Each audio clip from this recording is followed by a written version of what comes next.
Wembanyama, gonna go first to the Spurs.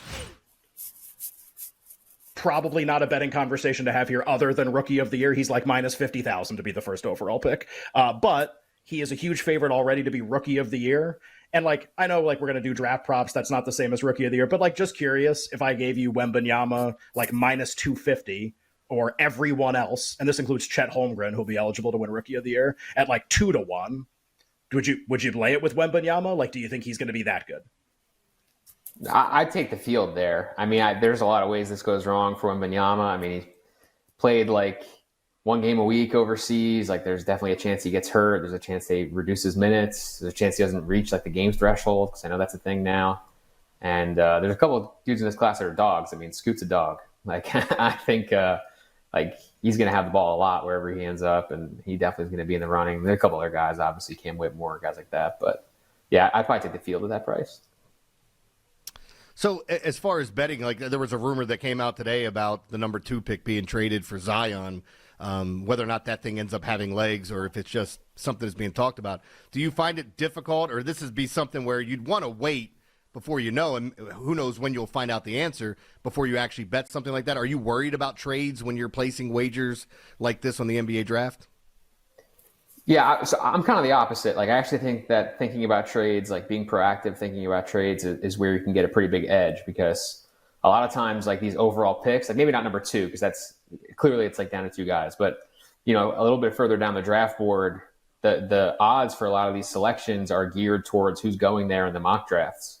So a lot of times, someone who is, you know, projected to go in a certain range, like maybe there's a guy that's being heavily mocked at 6, heavily mocked at 8. But he's not being mocked at all at 7, not a positional fit at 7.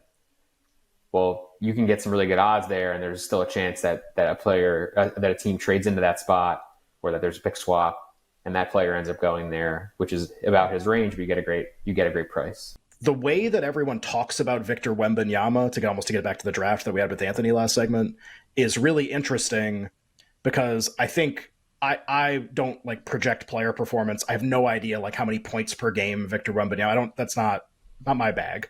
But one thing that is definitely true is in terms of success, like winning, rookie players are typically negative on-court contributors, even really good ones, like top 5 picks and top 3 picks. They're usually not positive on-court contributors.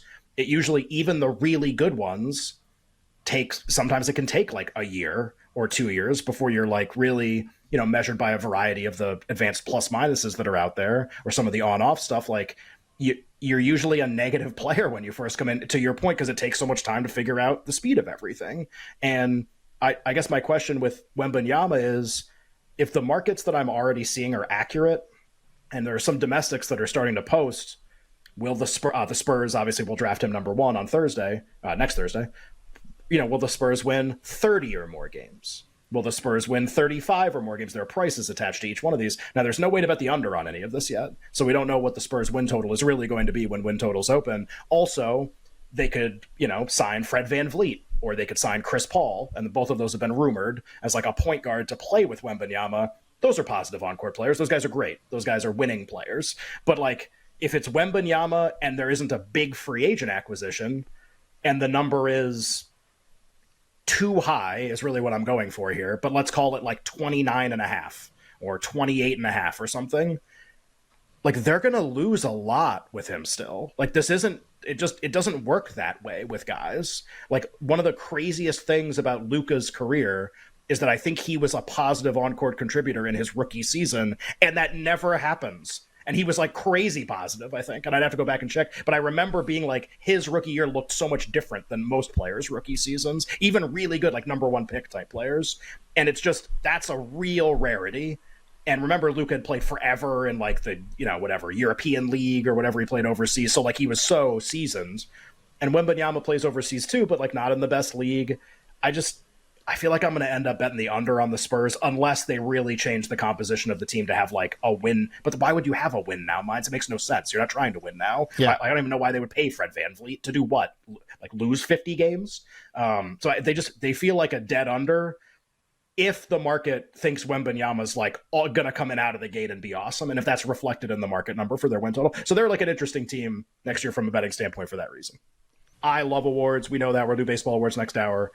There's a fundamental question or an issue that's going to come up with the WNBA Most Valuable Player Award, and I'm really curious how it's going to resolve itself. I don't know for sure how it's going to resolve itself, but I have an opinion, and I think I'm going to be right, but it's really interesting, and it involves voter fatigue, which is something that happens in a lot of awards. It happened with the NBA Most Valuable Player, with Jokic and Embiid and Giannis, but really Jokic and Embiid. The thing that's interesting, Jeremy, with voter fatigue is A'ja Wilson has won this award twice. She won it 3 seasons ago, and she won it last season, so she is the defending Most Valuable Player. Her numbers this year are not better. They're about the same. I actually think I have her year-over-year averages and everything right here. She is worse in basically every area except for win shares because the team is so good. But she is the best player on the team that's, going to go like 37-3 or something probably in the regular season. And the question that will come up is, I don't think she can win. I don't think anyone's going to vote for her. And it's not that she's not a great player, but she plays on like potentially a historically good team. We'll see how many games they end up winning. And she's the best player on that team, but the team has many other very talented players. Like they might have like 5 all-stars on the same team. And so I don't think she can win. And I don't think a lot of other players can win. And I have been, loading up on Breanna Stewart at MVP futures at 2-1, 175, 160, 150, 140 as like kind of one of the only players that makes sense, almost maybe the only player that makes sense if A'ja Wilson can't win. Again, Stewart's the best player on the second best team. Yeah, so just to be very explicitly clear, I think Breanna Stewart is by a very large margin the most likely player to win MVP. I have the most money by a significant margin on her of any of the players in the pool. And I say this, and it's not like tens of thousands of dollars, but just like, if you're playing in this market, like I have a lot of money on her versus the other players.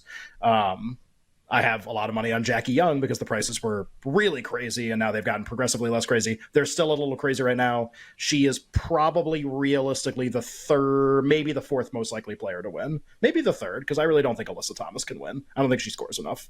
And I don't think Connecticut's going to keep up this pace. So I think Jackie Young might actually be the third most likely player to win. She is currently rated as the 9th or 10th most likely player to win. So that's kind of wrong.